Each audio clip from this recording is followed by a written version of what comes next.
Hey, good afternoon. It's Audrey. It's Stitchy42. It's Friday, May 18th. Tomorrow is the royal wedding. Harry and Meghan are getting married. It starts at 1 a.m. our time, but I'm not going to be getting up to watch it because I get up at 3 to be at my store at 5. So I have it all set up to be recorded so I can watch it at a later date. Don't tell me what happens, okay? I want to see it for myself. No spoilers. Just saying.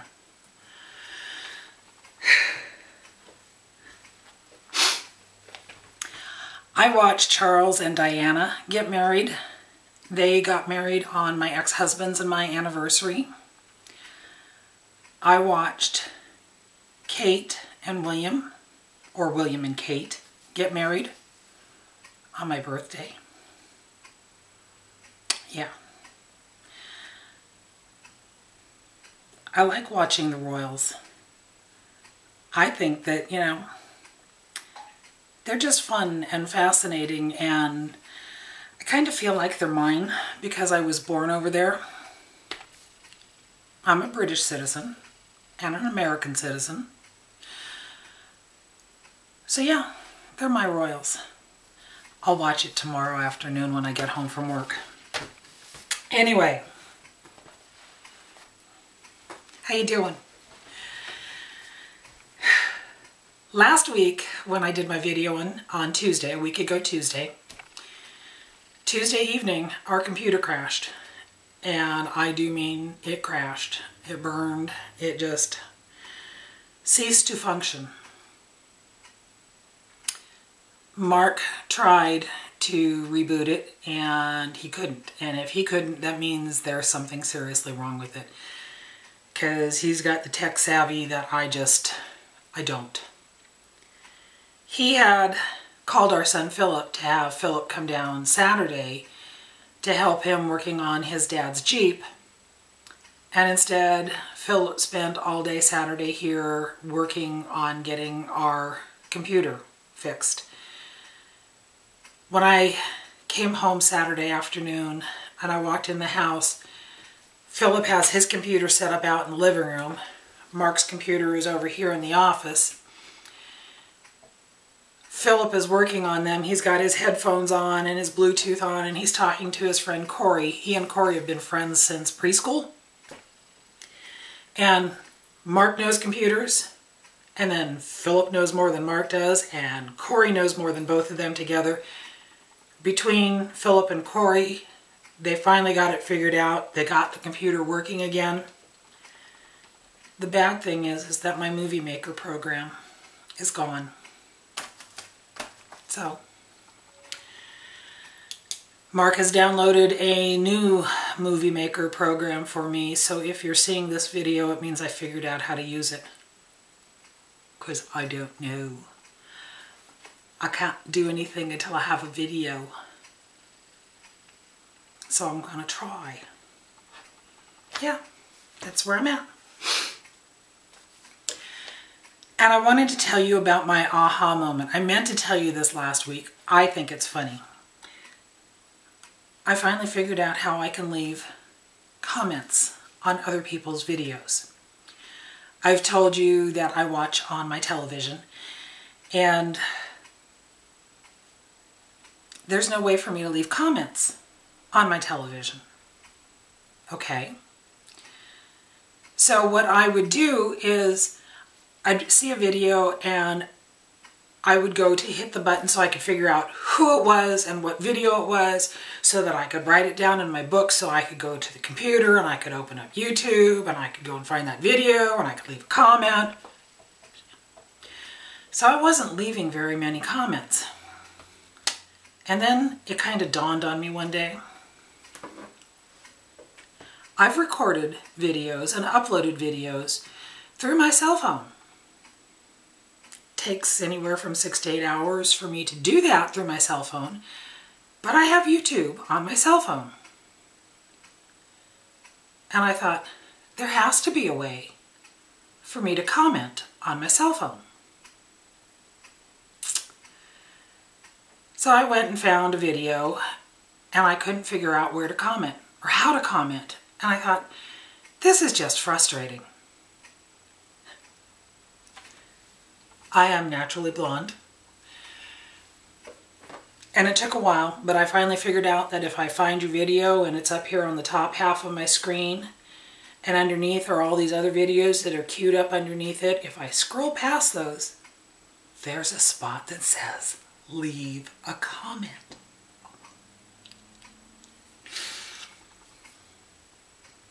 So I've been leaving comments on people's videos because I can now watch on television. I can hit the play button, which brings up the screen, the top of the screen, saying who I'm watching and what video it is of theirs that I'm watching. And then I can open up YouTube on my phone and I can find that video and I can scroll down and I can leave a comment. And oh my God, I was just so excited.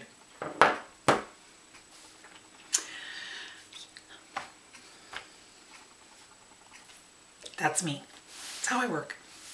I'm blonde. It's natural. I did go to the hairdresser this week and I had her add a little bit of red. I don't know if you can see it or not, but I had a little bit of warm tones added. Okay. So, into cross stitching.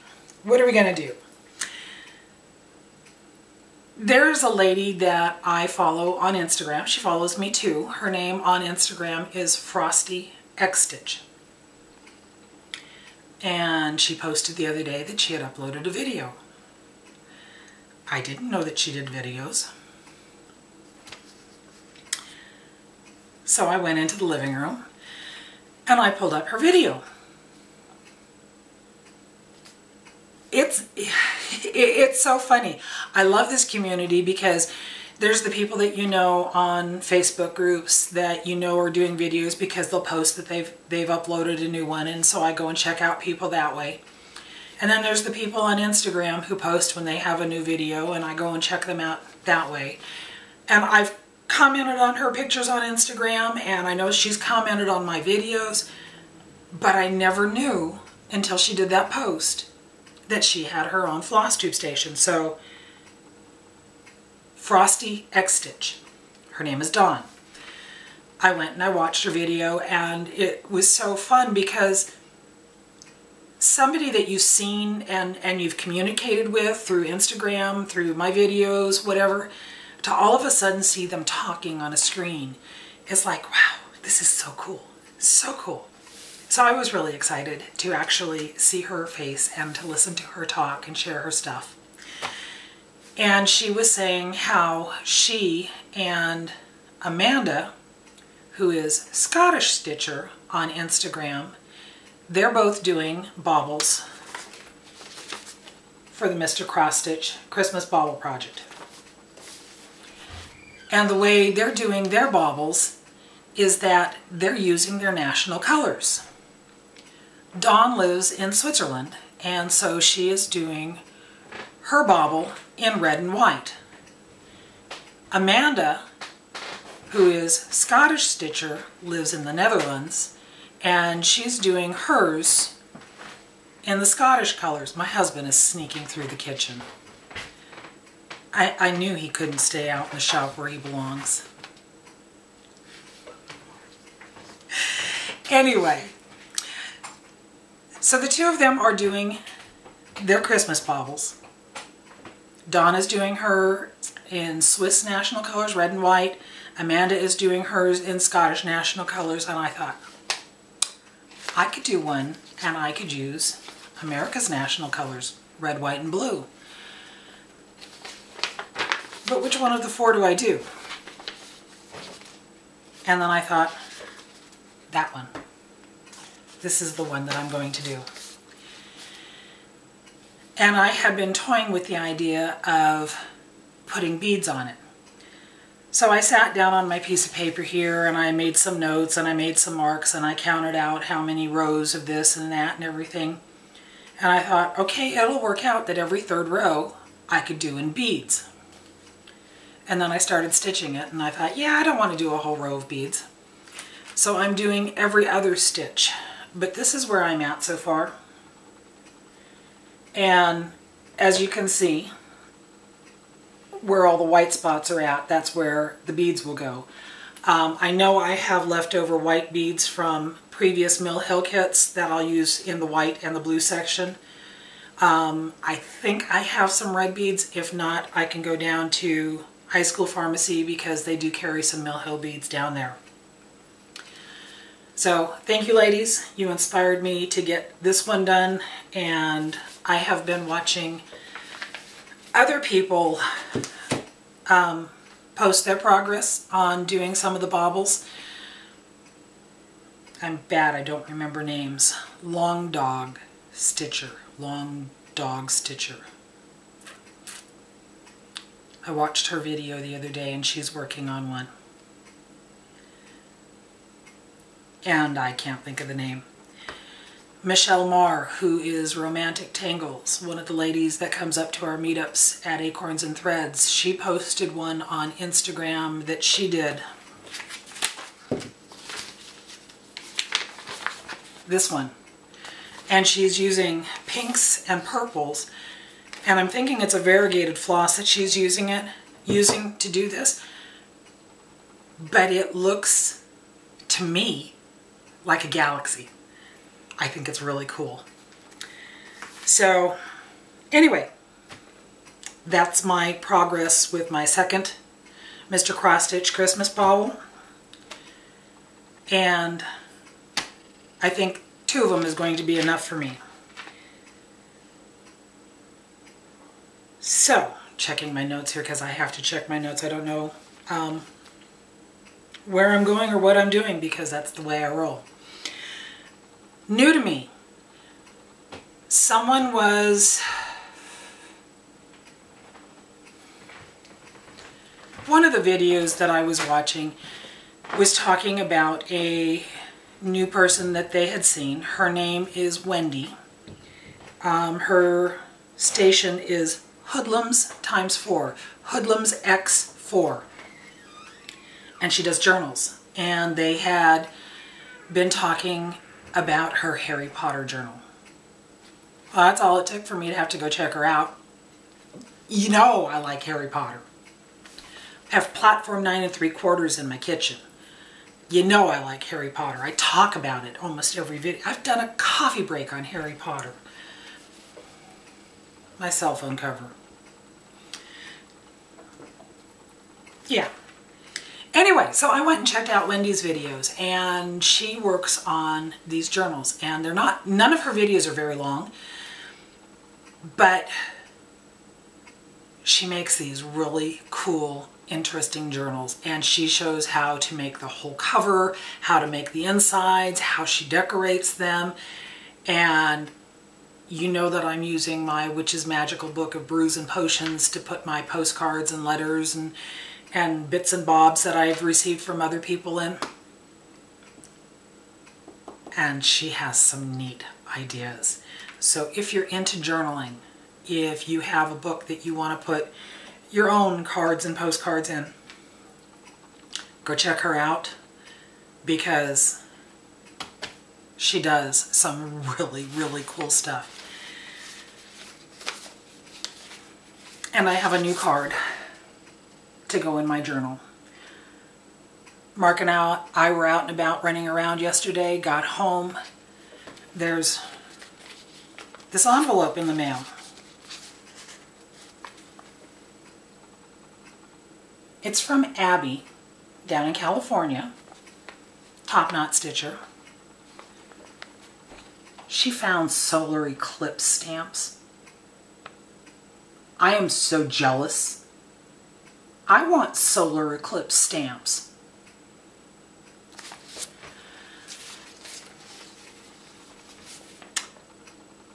So Mark grabbed the envelope, or grabbed the mail, and he had something in his bag of goodies that he had bought. He had a piece of metal or something, and he goes, "Your letter is sticking to my package," because she sent me a needle minder. Stitchin' Witch. And she sent me this fantastic card. She says it's a Halloween card. I think this would make just perfectly normal note cards for me. It's a crescent moon. It's a witch and a broom, and it's blue, and it's me. It's me.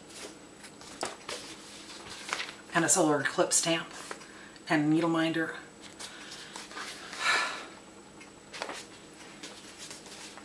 Thank you. I've said it before, I don't do floss tube in the hopes that I'm going to get things from other people. I have been blessed by the things that people have sent me, totally unsolicited, and I thank you all so much for touching my life the way that you have. Our community is just totally, totally fantastic. So, then another lady on Instagram, she goes by Sharonstitches. You have to check her out because she's stitching on Evening in the Shire. I went and looked at her picture and she just had a little bit of it started. She had the crescent moon stitched, and I am looking forward to seeing how that evolves because, well, we know I have a Hobbit library and we know I have Evening in the Shire up there, so I'm looking forward to seeing how hers turns out. Check her out. Check all these ladies out. Check everybody out. Have fun. Okay. Mania plans.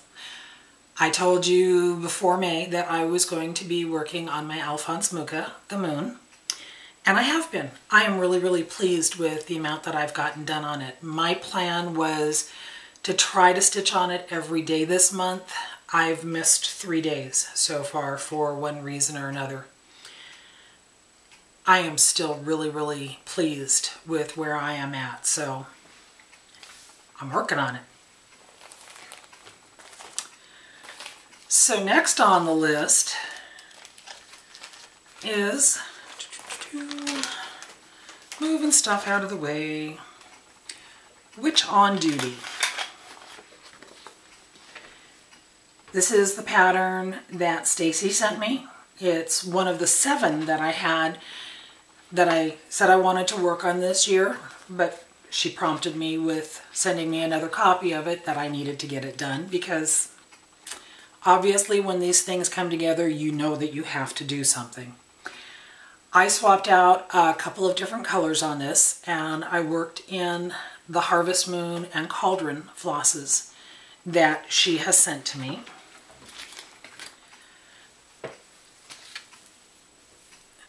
So this is where I'm at. I've got the words written. They are done in the...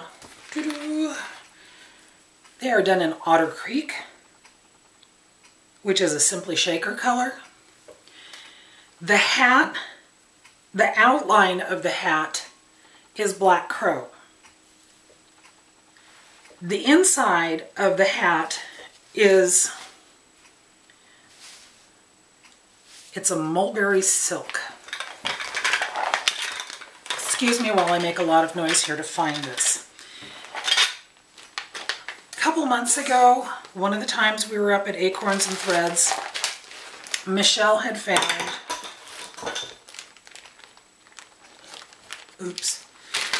Michelle found this basket of flosses that had been marked down.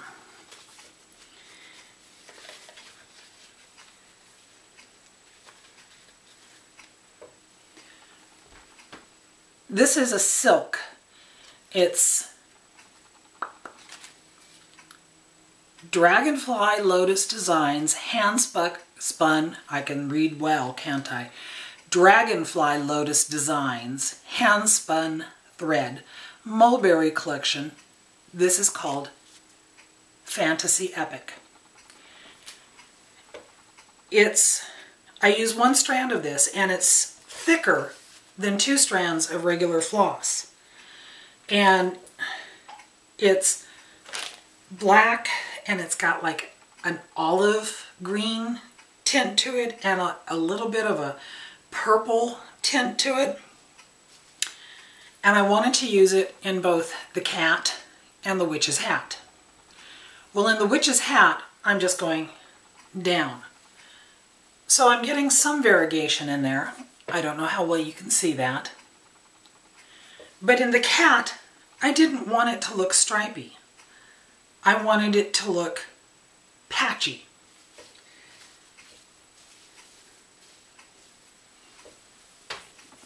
So what I did is I started under the eye here, and I stitched 3 over, 3 back, 3 up, and then I moved to the side, and then I moved up here, and I kept working in 3x3s.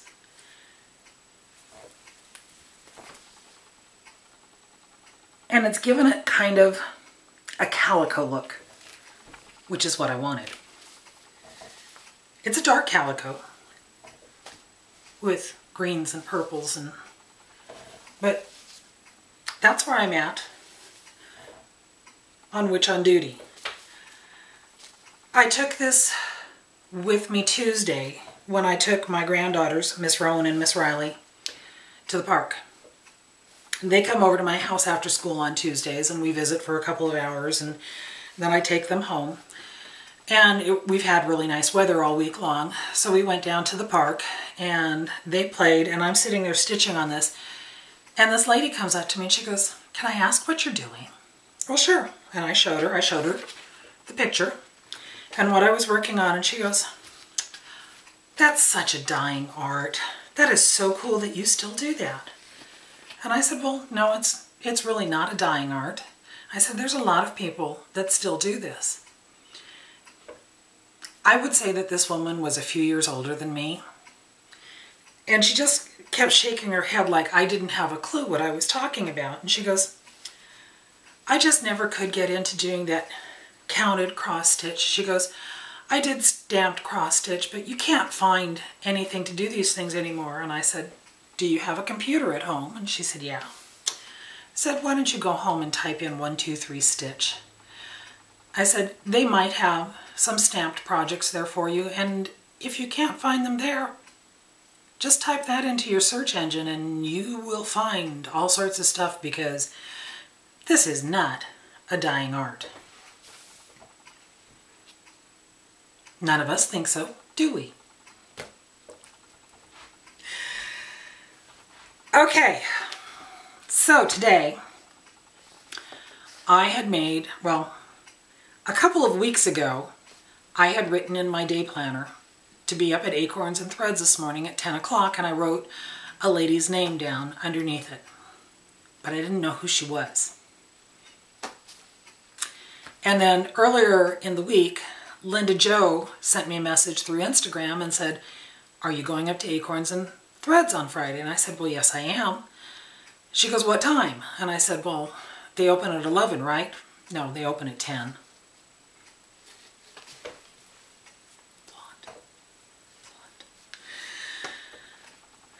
Okay. I said, "Well, I'll be there at 10 then." And I get up there, and there is a couple of ladies sitting around the table because they had a class going, and we just kind of interrupted. I interrupted? I don't know.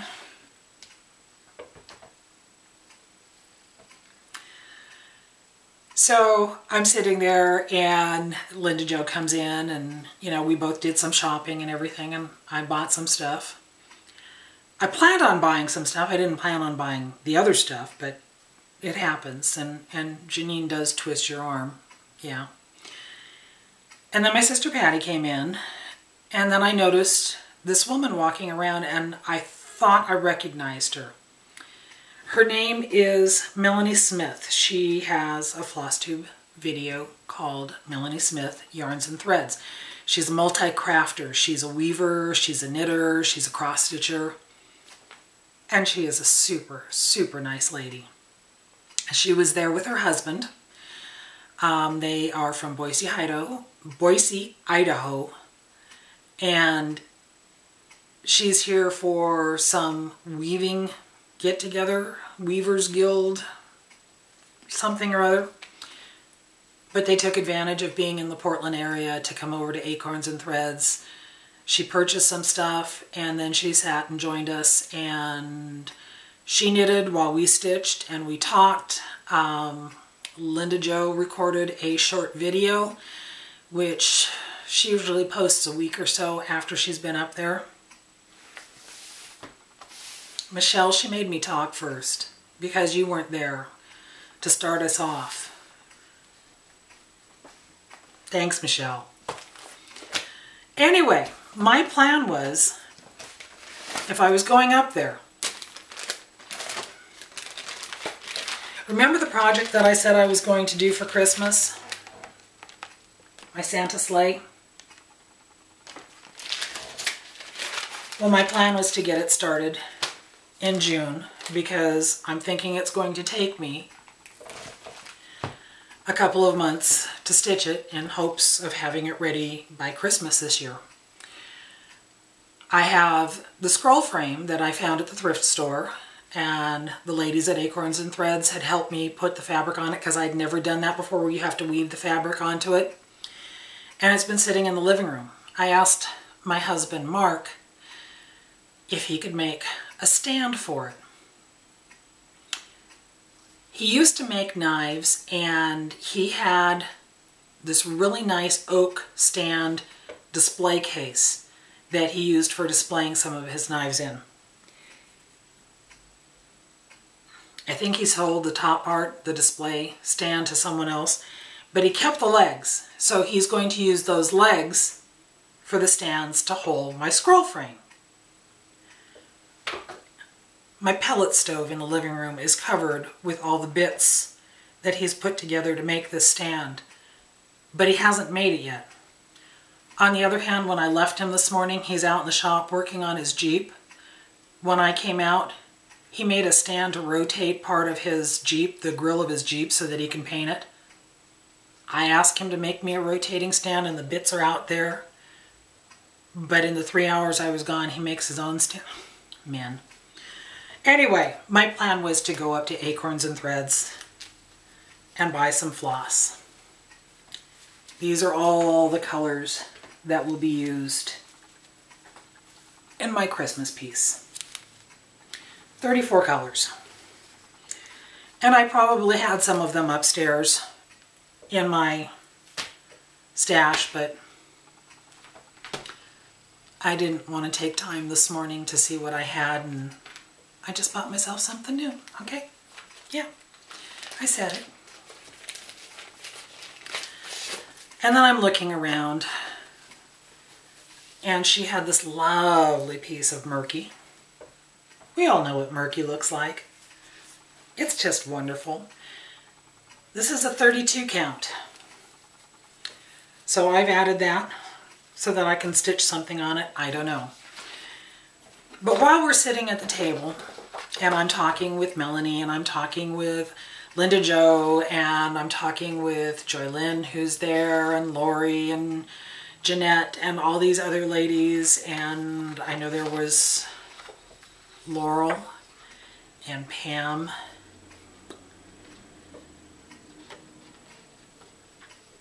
and others. I'm horrible with names. I am horrible with names. There's this basket sitting in front of me of all these patterns.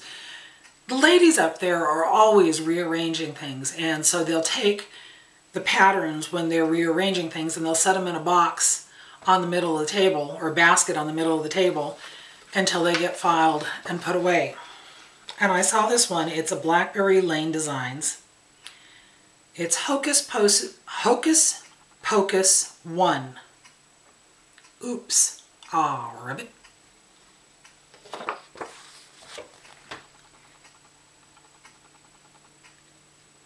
It's a frog in a witch's hat. And you stitch both sides. There's a front and a back side.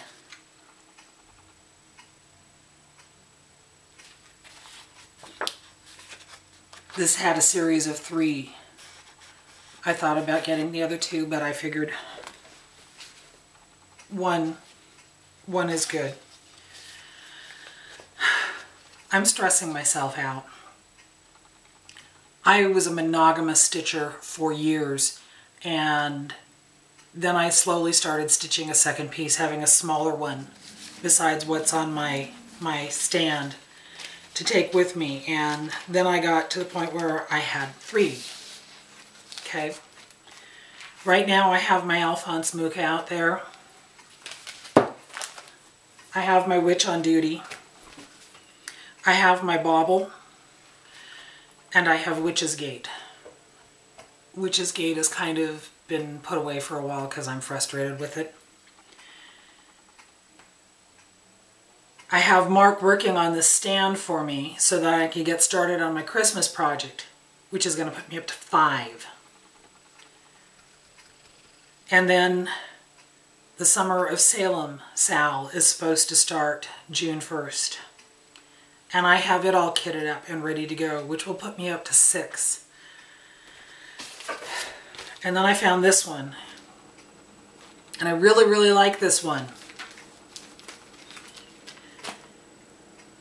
And driving home from Acorns and Threads and thinking about having 7 projects going at the same time.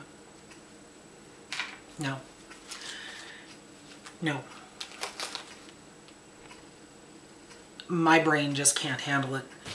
If I'm just thinking about it and getting this stressed out, I'm not going to do it. So I'm going to finish my bauble because it's not going to take very long. I'm going to finish this. When Mark gets my stand made, I will start my Christmas project because that has been my plan all along. And we'll go from there. We'll see how it works. I'll have 2 big projects on stands. I've never done that before. My brain is just kind of going, oh, this is crazy. Yeah, crazy. Just a bit of the cray-cray going on. So anyway, I think I have chatted long enough. I think I've shared everything that I wanted to share. I managed to keep talking when Mark walked through the house, which amazes me because, yeah, I don't. I think that's it. So, if you see this video, it's because I figured out the new program on the computer. I don't know if I will do another video next Tuesday since that's only a couple of days from now. We'll see, because I may not have anything to share because I did this one today. I don't know. We'll see. Don't tell me how the wedding ends. Please. Thank you. Live long and stitch on, my friends. Bye-bye.